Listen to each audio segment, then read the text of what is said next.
प्रदेश और केंद्र की योजनाओं को जनता तक लेकर जाएं। धान खरीदी में रिकॉर्ड के बहाने सीएम बघेल का बीजेपी पर तंज। कहा बीजेपी ने भी खूब तोड़े घोटाले के रिकॉर्ड। सोशल मीडिया पर शब्दों की सीमा, लेकिन इनके घोटालों की सीमा नहीं।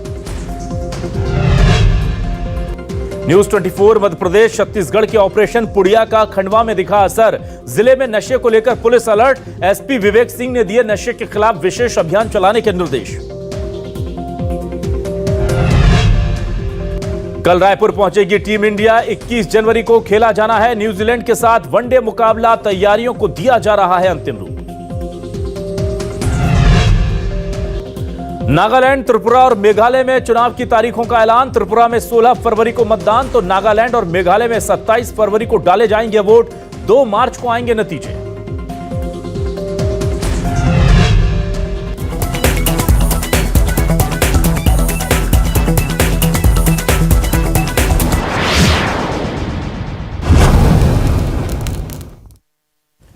नमस्कार, बहुत स्वागत आप सभी का। आपके साथ मैं हूं अभिलाष मिश्रा और आप देख रहे हैं आपकी बात मध्य प्रदेश।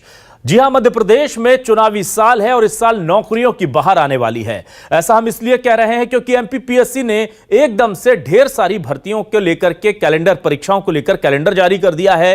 कांग्रेस इसे चुनाव के लिए किया जा रहा दिखावा बता रही है और पिछली अटकी भर्तियों पर कांग्रेस सवाल भी उठा रही है। पिछले चुनावी साल में नौकरियों की बहार तो आई है, लेकिन क्या यह सियासी रेवड़ियों की तरह है या वाकई में यह रोजगार आम लोगों तक, आम युवाओं तक पहुंच पाएगा? क्योंकि पिछली दफा भी जब इस तरह की नौकरियों की बहार आई थी, वो जो नौकरियां हैं वो कभी कोरोना के चलते, कभी आरक्षण के मामले के चलते और कभी दूसरे कारणों से अटक गई हैं वो भर्तियां। इसलिए सबसे बड़ा सवाल यही है कि नौकरियों की बहार तो है, पर कितनों को मिलेगा रोजगार और बीजेपी और कांग्रेस में से कौन उठाएगा इसका सियासी फायदा? इसी पर शुरू करते हैं आपकी बात।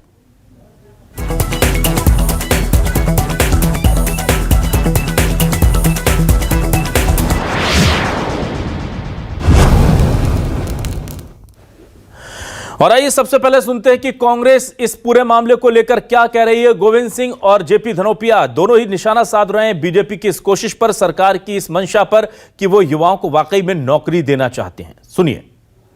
करीब 15-16 वर्षों से इस प्रकार भर्तियों के विज्ञापन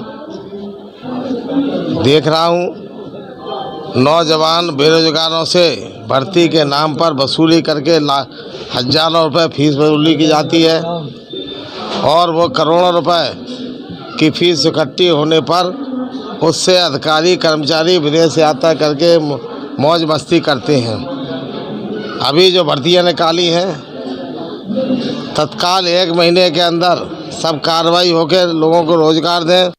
भारतीय जनता पार्टी की लोगों को गुमराह करने के अलावा कुछ नहीं करती है, क्योंकि मध्य प्रदेश के हालात इतने ज़्यादा ख़राब हैं कि बेरोजगार लोग ज़्यादा घूम रहे हैं, युवाओं को रोजगार मिल नहीं रहे हैं, तो ये परीक्षाएं करते जाते हैं। आपको आश्चर्य होगा कि 2018 से लेकर आज तक हर साल परीक्षाएं हो रही हैं, एग्जाम हो रहे हैं, लेकिन रिजल्ट डिक्लेयर नहीं कर रहे हैं। रिजल्ट डिक्लेयर करने पड़ेंगे तो नौकरी देना पड़ेगी। तो ऐसे हालात में सिर्फ शिवराज सिंह चौहान और उनके जो मंत्रिमंडल लोग हैं, सिर्फ युवाओं को गुमराह करने के लिए इस तरह कार्रवाई करते हैं। मैं इसकी निंदा करता हूँ। उन्हें पुराने 18 से अभी तक के रिजल्ट जारी करने चाहिए, नियुक्ति देना चाहिए। और बीजेपी क्या कह रही है, सुनिए बीजेपी का जवाब कांग्रेस को। देखिए, कांग्रेस का तो मूल चरित्र ही आरोप लगाकर राजनीति करने का है। पूर्व में चूंकि कोरोना का काल था और उस समय भी हम लोगों ने उनको करने का प्रयास किया, पर अदालत जो कुछ मामले उच्च अदालत में हैं और उनके कारण वो चीज़ें अटकी हुई हैं। पर हमारी सरकार इसके लिए युवाओं के लिए कटिबद्ध है। जो नई भर्तियां हैं, 1 लाख उसके रोजगार के अवसर जो आए वो उस पर वहाँ पर अप्लाई कर सकते हैं, वो उनको भर सकते हैं। निश्चित ही जो परीक्षाओं का जो कैलेंडर है उसके हिसाब से परीक्षाएं होंगी। और आम जनता क्या सोचती है? क्या वाकई में ये चुनावी बहार है जो केवल चुनाव को देखते हुए की गई है, या नौकरियां सच में मिलने वाली हैं प्रदेश के युवाओं को? आम लोगों का क्या सोचना है, सुनिए। हमारे लिए जॉब्स निकल रही हैं, हम एग्ज़ाम दे रहे हैं, हम पढ़ रहे हैं, ज़िंदगी का इतना टाइम दे रहे हैं अपना, लेकिन अब जॉब मिलने में वो मिल नहीं पा रहा है। सरकार सिर्फ अपने वोट बैंक वगैरह तैयार कर रही है। ये सब सिर्फ सरकार लॉलीपॉप सा देती है उनको कि भैया नौकरी आएंगे, हमें वोट दीजिए, वोट दीजिए। लेकिन वो भर्ती करा रही है, भर्ती नहीं करा रही, सिर्फ एग्जाम कंडक्ट कराती है, कभी कभार तो रद्द ही करा देती है। मध्य प्रदेश सरकार द्वारा अभी एक भर्ती कैलेंडर जारी किया गया है, छात्रों के लिए खुशी की बात है। और आइए अब देखते क्या है हमारे सवाल। आज के सवाल आपके सामने आपको दिखाते हैं। चुनावी साल में नौकरियों की बहार, कितने युवाओं को मिलेगा रोजगार? सबसे बड़ा सवाल यही है, क्या मिल पाएगा, रोजगार में तब्दील हो पाएगा ये वादा? परीक्षा का टाइम टेबल जारी, क्या बीजेपी का मास्टर स्ट्रोक पड़ेगा भारी? अगर ये नौकरियां मिल जाती है तो जाहिर सी बात है बीजेपी के फेवर में जाएंगी। कांग्रेस बोली नौकरी के नाम पर युवाओं को भटकाया, चुनावी लॉलीपॉप पकड़ाया, पुरानी नियुक्तियां दी नहीं है, नई निकाल दी हैं। एमपी में चुनावी साल में बंपर नौकरी, विपक्ष को क्यों लगी सियासी रेवड़ी? विपक्ष को क्यों लगता है कि ये नौकरियां केवल और केवल चुनाव के मद्देनजर निकाली गई हैं? ये भी बड़ा सवाल है।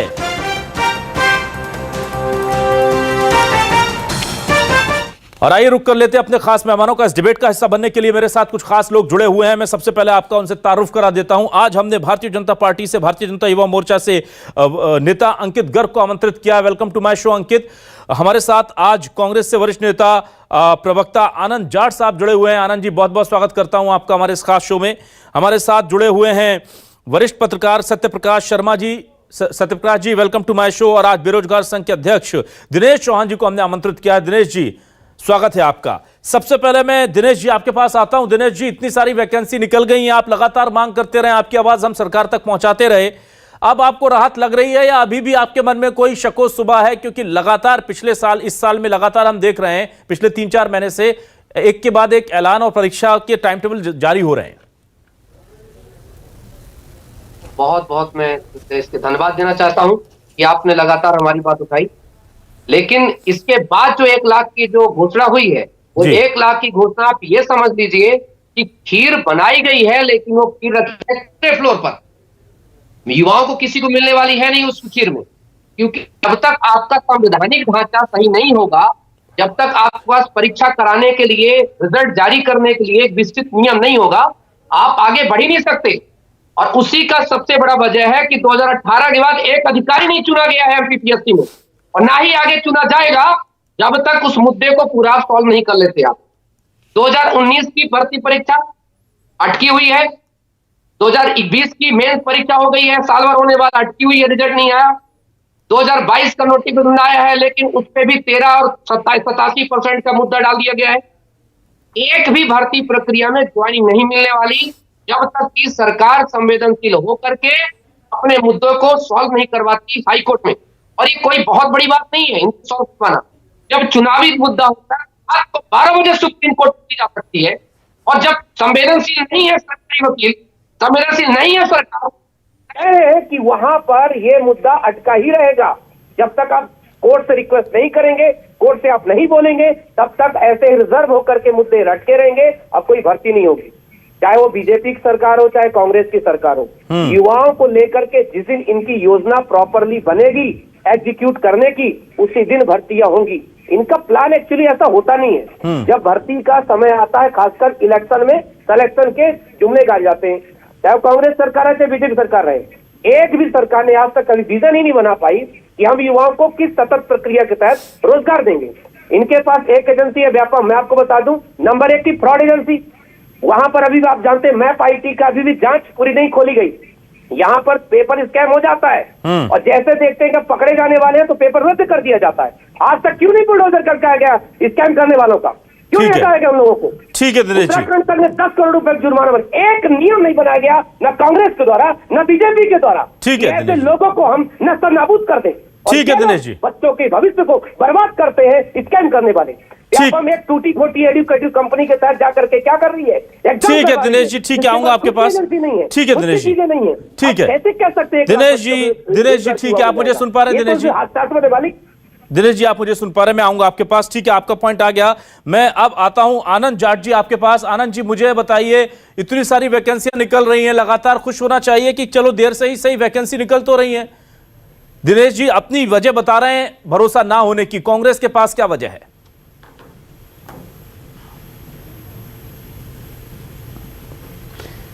देखिए, भर्ती निकलना और चुनाव का टाइमिंग दोनों आप देखेंगे तो आपको पता चल जाएगा कि दरअसल शिवराज सिंह चौहान जी बार बार कह रहे हैं कि हम 1 लाख युवाओं को नौकरियां देंगे। कहां देंगे, कैसे देंगे, कोई रोड मैप नहीं है, कोई योजना नहीं है। अभी मैं एक खबर कल परसों के अखबार में पढ़ रहा था, उसमें कर्मचारी मध्य प्रदेश कर्मचारी चयन मंडल के बारे में लिखा है। एनसीसी जो नेशनल कैडेट कोर होता है उसमें ए, बी और सी सर्टिफिकेट की परीक्षाएं होती है। मतलब सी सर्टिफिकेट मिलते हैं जब आप उसमें अपनी पूरी निर्धारित प्रक्रिया करते हैं।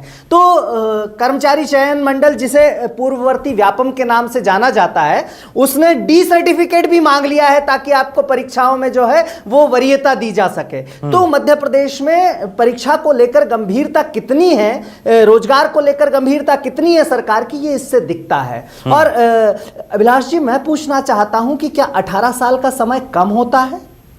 18 साल में मध्य प्रदेश के युवाओं की पूरी एक पीढ़ी को बेरोजगार रखकर बर्बाद कर दिया गया है। और क्या मध्य प्रदेश में व्यापम का एक बदनुमा दाग नहीं लगा? और लगातार वहां पर घोटाले हो रहे हैं, पेपर लीक हो रहे हैं। कृषि विस्तार अधिकारी की परीक्षा निकली, उसे रद्द कर दिया गया। आज ऐसी कौन सी चीज है जो इन कोरोना के काल में नहीं की गई हो? चाहे सरकार गिराना हो, बदलना हो, या सरकार के उपचुनाव हो। उपचुनाव के समय एक बड़ी इंटरेस्टिंग बात हुई थी कि मामा जी आए, एक वीडियो बनाया और वीडियो में कहा कि मध्य प्रदेश के युवाओं को नौकरी मिलेगी, मूल निवासियों को। फिर छत्तीसगढ़ सरकार छत्तीसगढ़ के मूल निवासी युवाओं से परीक्षा शुल्क शून्य लेती है, 0 शुल्क लेती है, लेकिन मध्य प्रदेश में ऐसा कोई प्रावधान नहीं है। और उस घोषणा को कोरी घोषणा मान लिया गया। इन्हीं के नेता, भारतीय जनता पार्टी के नेता ही इनके मुख्यमंत्री को घोषणावीर कहते हैं। ठीक है आनंद जी, मैं आता हूं। अब मैं सीधे चलता हूं अंकित गर्ग जी के पास। अंकित जी, मुझे ये बताइए, देखिए वैकेंसी निकल रही है लेकिन भरोसा कायम नहीं हो पा रहा और उसके पीछे बहुत सारी वजह हैं। व्यापम का काला इतिहास उसके पीछे वजह है, फिर कोरोना के दौरान अटकी हुई भर्तियां उसके पीछे वजह है, आरक्षण को लेकर के फंसे हुए पेच जिन्हें सुलझाने की जिम्मेदारी सरकार की थी वो उसके पीछे वजह है। लेकिन आपको लगता है कि अब इन 7-8 महीनों में आप ये सब वजह पीछे छोड़कर लोगों को रोजगार दे भी देंगे और मैसेज भी कन्वे कर देंगे कि हमने रोजगार दिया है?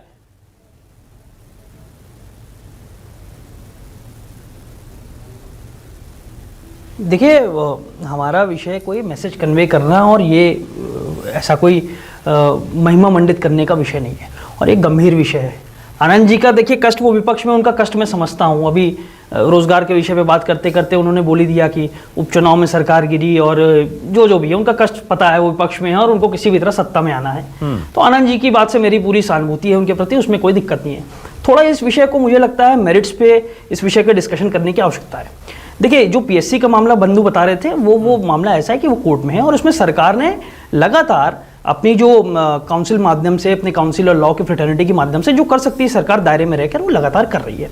ठीक है। दूसरा एक बार विषय आ रहा है, ये बात तो आनंद जी भी स्वीकार कर रहे हैं कि 1 लाख भर्तियां निकल रही हैं, अब उसमें व्यापम होगा। अरे भाई, पहले से आप प्रीजुडिस होकर कोई भी चीज नेगेटिव क्यों सोच रहे हैं? आप समय दीजिए ना। 1 लाख भर्तियां हो रही हैं, अभी पीएससी ने पूरा शेड्यूल निकाला, मैं आज ही देख रहा था, पूरा शेड्यूल निकाला, तो ये भर्तियां ही तो निकल रही हैं।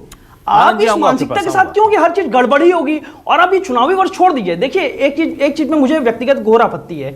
5 साल की सरकार होती है, चुनाव में अभी 9 महीने बचे हुए हैं। अगर हम कोई 9 महीने पहले काम कर रहे हैं तो आप उसको चुनाव से जोड़ के देख लेंगे। 1.5 साल पहले करते तो भी आप उसको चुनाव से जोड़ के देखते।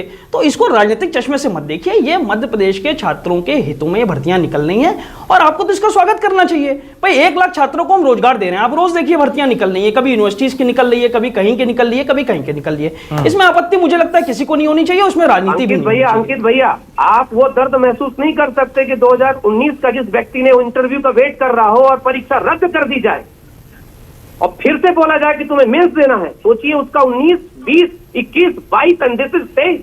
How does it possible? And that person is panic just because of government. And मैं क्या करूं आपको बताइए, मुझे बताइए उसका दर्द कैसे बर्दाश्त करेंगे? देखिए, कि जो 2019 में मेंस दिया हो, फ्री दिया हो। अंकित भैया, मैं आपको कहता हूं, अंकित जी की आवाज दीजिए प्लीज पीसीआर। हाँ अंकित जी, आप जवाब दीजिए। मैं दिनेश जी, मेरी बात सुन लें। देखिए, मैं बिल्कुल भी, मैंने स्वयं कहा कि इस विषय को राजनीति से करने की आवश्यकता नहीं है। और अगर कुछ छात्र, देखिए, मैं युवा मोर्चा का कार्यकर्ता हूं और पूरे प्रदेश के युवाओं से मेरी मित्रता है, साथ में जुड़ा हुआ। मेरे अपने, मैं आपको बड़ी जिम्मेदारी के साथ कह रहा हूं, मेरे अपने कई ऐसे युवा साथी हैं युवा मोर्चा में जो इस दर से गुजरे हुए हैं। उनकी परीक्षा हुई और वो क्वालिफाइड है, वो कह रहे हैं बताइए कैसा है। लेकिन ये आप इस बात को समझिए, इसमें सरकार की एंड से इसमें कोई फॉल्ट नहीं है।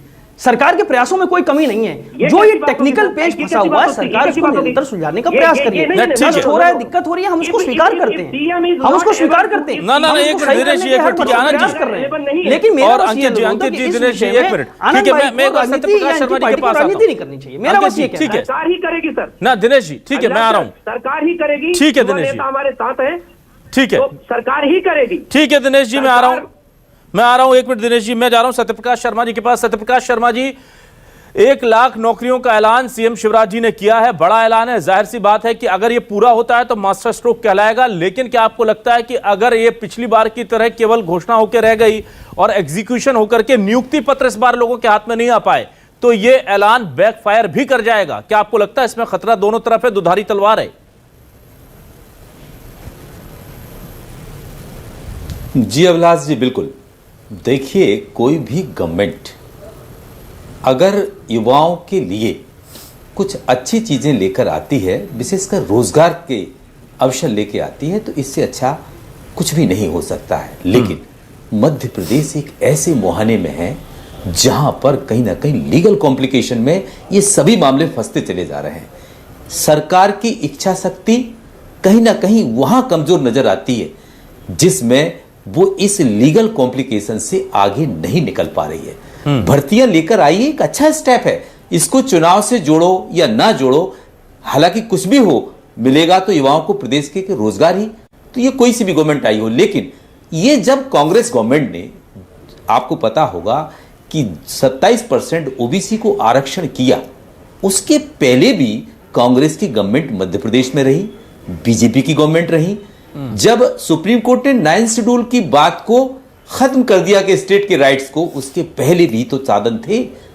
जब आप चाहते तो वहां पर 27% ओबीसी को आरक्षण देकर कम से कम इस लीगल कॉम्प्लिकेशन को हमेशा के लिए समाप्त कर सकते थे और जिससे युवाओं को रास्ता तय होता। आज देखिए, मध्य प्रदेश देश का वो राज्य है जहां पर पीएससी की स्थिति वर्स्ट है। युवाओं की स्थिति इतनी दर्दनाक है कि मैं आपको बिल्कुल सही बता रहा हूं, क्योंकि मैं एकेडमिक्स से भी जुड़ा हुआ हूं, जर्नलिज्म के साथ साथ मैं देखता हूं कि उन बच्चों को मध्य प्रदेश पीएससी देने से इंटरेस्ट खत्म हो गया, वो यूपीएससी की तरफ भाग रहे हैं। अगर मान लो जिनकी स्थिति यूपीएससी लायक नहीं है या दूसरे राज्यों के लिए वो एलिजिबल नहीं है, तो उनके जीवन पर कितना बड़ा कुठाराघात हो रहा है। चूंकि मैं ये तो सलाह तो दे नहीं सकता कि सरकार क्या करे, लेकिन हां, सरकार की इच्छा शक्ति, इसके जो दाव पेच फंसा, उस पेच को दूर करने की होना चाहिए। सरकार कैसे, आपकी सेंट्रल में गवर्नमेंट आपकी है, आप स्टेट में आप बैठे हैं, ये मध्य प्रदेश में जो आरक्षण का पेच फंसा है, जब तक ये दूर नहीं होगा, ये मान के चलिए मध्य प्रदेश बुरे दौर से इस क्षेत्र में गुजर रहा है। 2018 के बाद जो रिजल्ट आए, उसके बाद से आप देख रहे हैं आज तक पीएससी में ना तो कोई भर्ती हो रही है, लड़के ओवर एज होते चले जा रहे हैं, उनका भविष्य अंधकार में जा रहा है। कोई आदमी अगर डिप्टी कलेक्टर यहां बनना चाहता है या नीचे नायब तहसीलदार बनना चाहता है, अगर उसकी स्थिति यूपीएससी लायक नहीं है तो वो कहां जाए?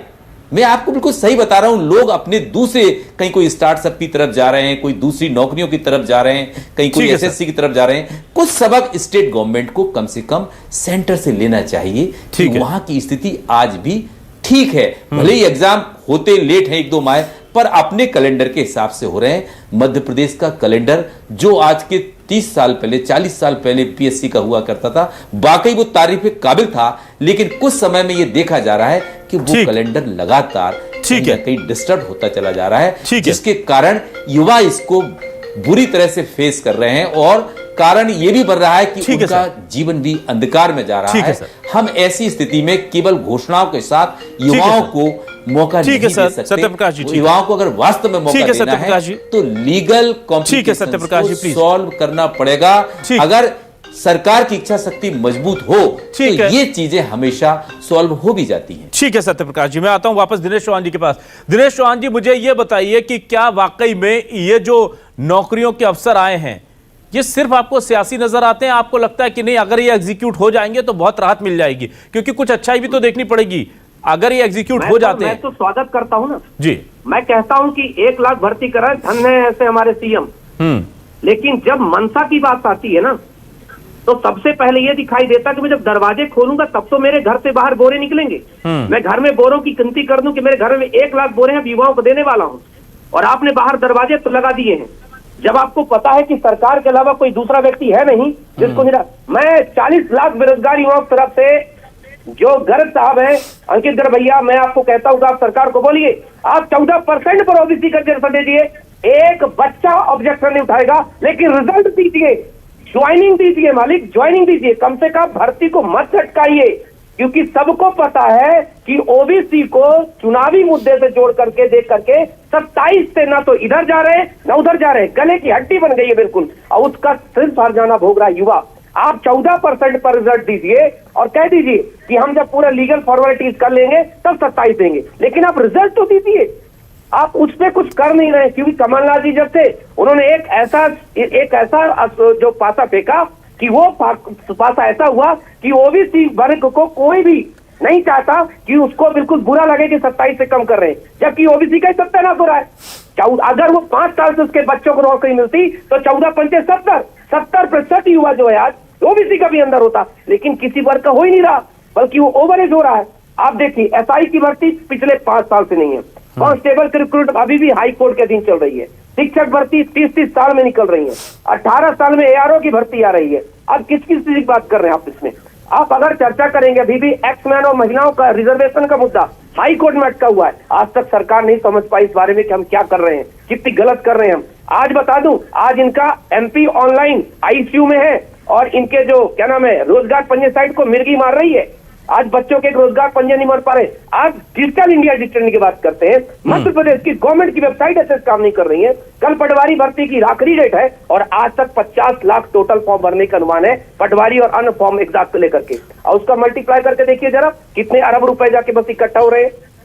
आज 700-800 800 करोड़ रुपए अंकित गर्ग भैया आप पता करिएगा व्यापम से, मैं बता दूंगा कौन कौन सी बैंक में एफडी करा के रखा है, जबकि मध्य प्रदेश के युवाओं को तो प्रीमियम फॉर्म भरना चाहिए। जब 800-800 करोड़ रुपए रखे, थोड़ी ना बनाना है इनको डिपार्टमेंट को, ठीक है दिनेश जी करेंगे। मैं किसी जात का नहीं कर रहा, बस एग्जाम्पल बता रहा हूँ व्यवसाय के तौर पर, कि इसका जवाब कौन देगा? आज वर्तमान में 40 लाख युवा बेरोजगार रजिस्टर्ड है, उनको रोजगार कैसे मिलेगा? ठीक है, 1 लाख भर्ती आप करवाना चाहते हैं तो चलिए ठीक है, कम से कम 500 जो 90 से ज्यादा भर्ती आपकी एमपीपीएससी 2019 की, उनको तो क्लियर कराइए। ठीक है, 500 नहीं क्लियर करवा पा रहे हैं, हम कैसे मान लें कि 1 लाख भर्तियां हो जाएंगी? डन, ठीक है दिनेश जी, ठीक है दिनेश जी, ठीक है, मैं आता हूं आनंद जाट जी के पास। मैं मनसा पर बात कर रहा हूं। ठीक है आनंद जाट जी, 500 भर्तियों को पूरा नहीं कर पा रहे। आनंद जाट जी, जिस परेशानी में 1 लाख वैकेंसी, 1 लाख रिक्रूटमेंट, ठीक है आनंद जाट जी, जिस परेशानी में इस वक्त बीजेपी फंसी हुई है, आपको अभी भले ही अच्छा लग रहा होगा, लेकिन सरकार अगर कांग्रेस की आती है जैसा कि आप दावा कर रहे हैं, तो कानूनी पेचीदियां तो तब भी रहेंगी, ये वैकेंसी जो बैकलॉग चल रहा है ये तब भी रहेगा। तो क्या आप लोगों के पास रोड मैप है इसका, जो बीजेपी के पास नहीं है? जब ओबीसी आरक्षण पर बात हुई,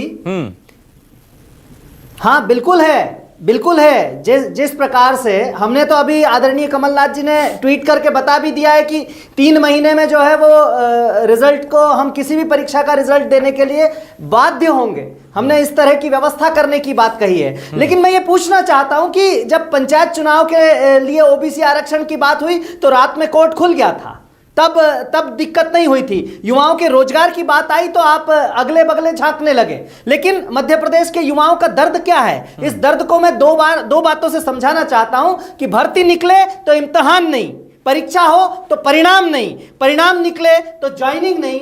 क्या मध्य प्रदेश में युवाओं का सम्मान नहीं?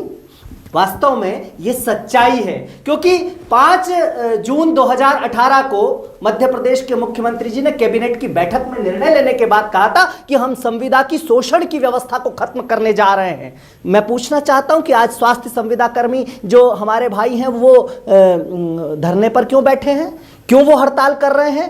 तो उसके साथ अभी कल की ही खबर है कि सरकार सैद्धांतिक तौर पर इस बात के लिए सहमत हो गई है कि तृतीय श्रेणी के जो कर्मचारी हैं उनकी व्यवस्था भी अब आउटसोर्स से की जाएगी। आउटसोर्स का मतलब है ठेका पद्धति, मतलब जो सीधी भर्ती है, जिन भर्तियों का 1 लाख नौकरियों का झुंझुना दिया जा रहा है, उन नौकरियों कांग्रेस को केवल कहा क्या आनंद जी? आपने शिक्षा कर्मी कल्चर लेकर आप लोग आए और अब आपको ये चीजें बुरी लग रही हैं?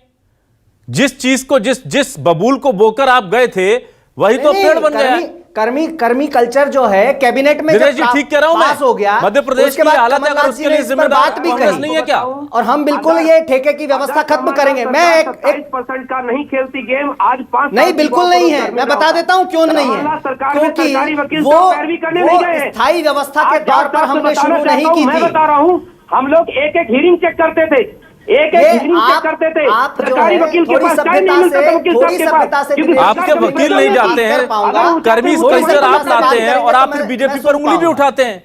मतलब आप दोनों मिलकर के ऐसे युवाओं के हितैषी हैं। कौन नहीं गया वकील? हर बार हम पैरवी में पहुंचे हैं वहां। ये सफेद झूठ बोलना बंद करें।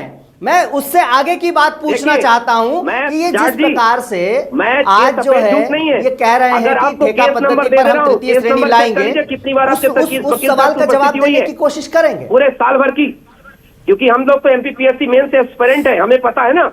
हम लोग ठीक है, ठीक है, चलिए मैं आता हूं अंकित जी के पास। अंकित जी, आप इस ठीक है, प्रकार से जो सवाल आनंद जी, वास्तव में 1 लाख नौकरियों का सवाल है, आनंद जी, ठीक वो है। विपक्ष से सवाल पूछ रहे हैं आप। मैं आपसे भी सवाल पूछ रहा हूं क्योंकि आपने उस सवाल के अंदर जो कल्चर लेकर की बात कर ली उसलिए। हाँ जी, बोलिए Dinesh ji. Leader of opposition is called second CM, हाँ, और वो भी सैलरी ले रहे हैं ना। हाँ, कांग्रेस के विधायक भी सैलरी ले रहे हैं ना।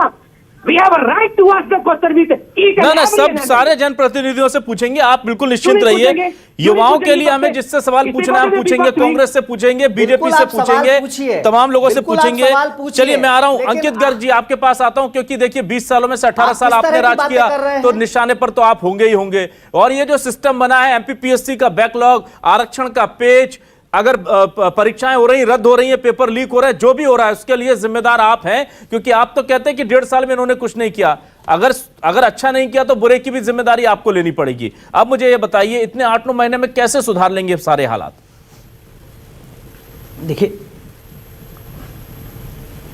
अभिलाष जी, मेरी बात समझिए। देखिए मुझे लग रहा है ये डिबेट बहुत अच्छी हो रही है, ठीक है, लेकिन थोड़ा सा एक दूसरे को धैर्य से और अपने हितों से हटकर छात्रों के हितों को ध्यान में रखकर डिबेट करने की आवश्यकता है जी। देखिए आनंद भाई अभी लगातार बोल रहे हैं ये किया वो किया। मैंने कहा ना, इनके साथ मेरी पूरी संवेदना है। इनकी करनी कथनी में देखिए आप अंतर देखिए। 15 महीने के आने के पहले इन्होंने जब मैनिफेस्टो जारी किया तो उसमें साफ साफ शब्दों में लिखा था कि हम जब सत्ता में आएंगे तो बेरोजगारी भत्ता देंगे। अभी ये कह रहे हैं 40 लाख लोग बेरोजगारी उसमें पंजीयन कार्यालय में पंजीयत हैं जो बेरोजगार हैं। कितने लोगों को आपने बेरोजगारी भत्ता दिया? नहीं दिया ना जी। अरे आज सरकार में आप हो, अरे भाई मुझे सरकार में आप हो, तो अपनी सरकार की उपलब्धियां बता दीजिए। 1 लाख नौकरियों का झंझोना जो लेकर घूम रहे हो, उस पर क्यों नहीं बात करते हैं? आप अपनी उपलब्धियों पर बात कीजिए।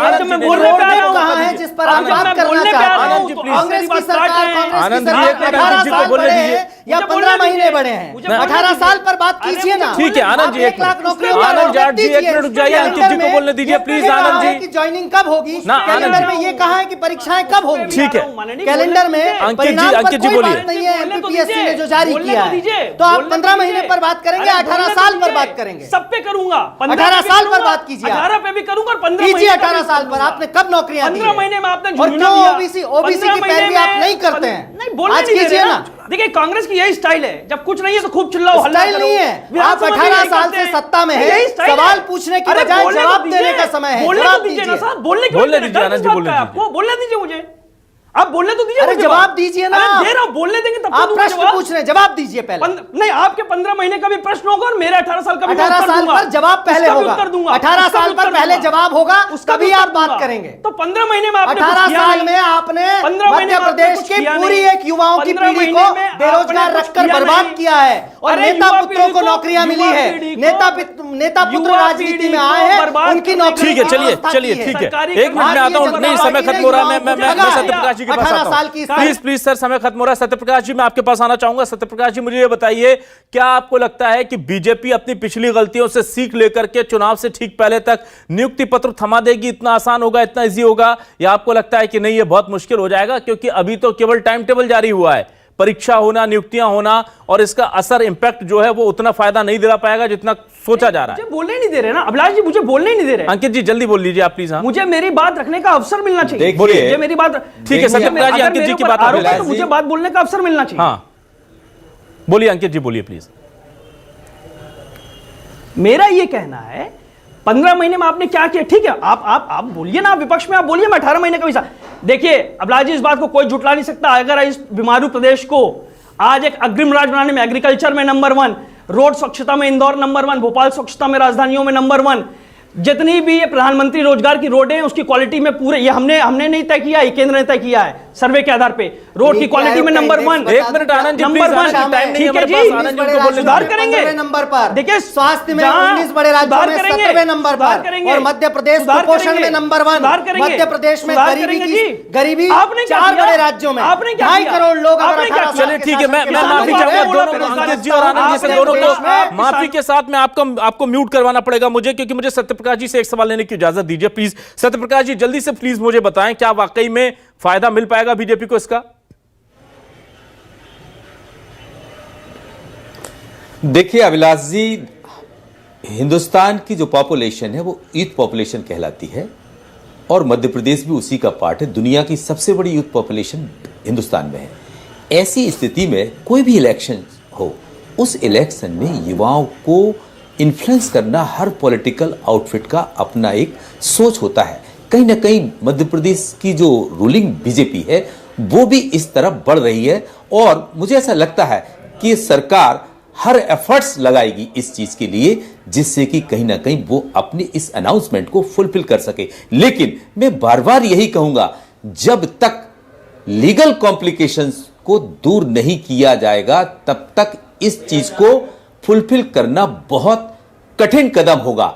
भले ही वो रास्ता कुछ भी अपनाए, वो दोबारा कोर्ट में चला जाएगा। ठीक है सर। एक चीज आपने अभिलाष जी बहुत अच्छी कही थी कि मध्य प्रदेश देश का वो राज्य है जिसने कहीं ना कहीं शिक्षकों जैसों को कर्मी बनाया, और आज वही कल्चर आज तक चल रहा है। ऐसे प्रयोग मेरे ख्याल से शिक्षा के क्षेत्र में तो किया जाना अनुचित ही माना जाता है। युवाओं के साथ कभी भी खिलवाड़ नहीं। इसके पहले ना तो संविदा लोग होते थे, ना कर्मी होते थे, लेकिन कांग्रेस आई, उन्होंने इसको लागू किया, भाजपा आई, उसको बदस्तूर जारी करती चली गई।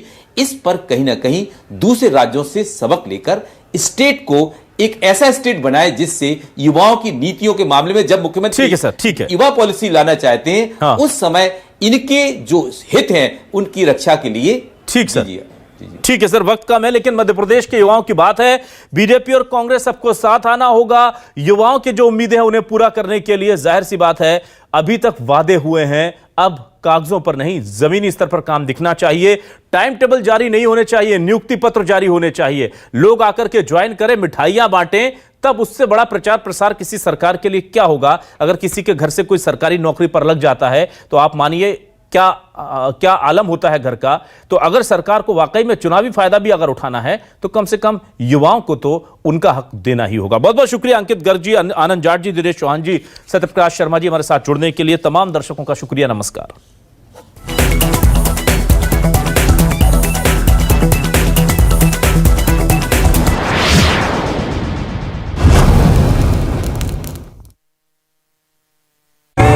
देखें कौन नया खिलाड़ी आया है, समझा देते हैं, प्यार से समझाएंगे। ये तो अपनी जुबान है। जुबान एक हो तो दिल भी एक होने चाहिए।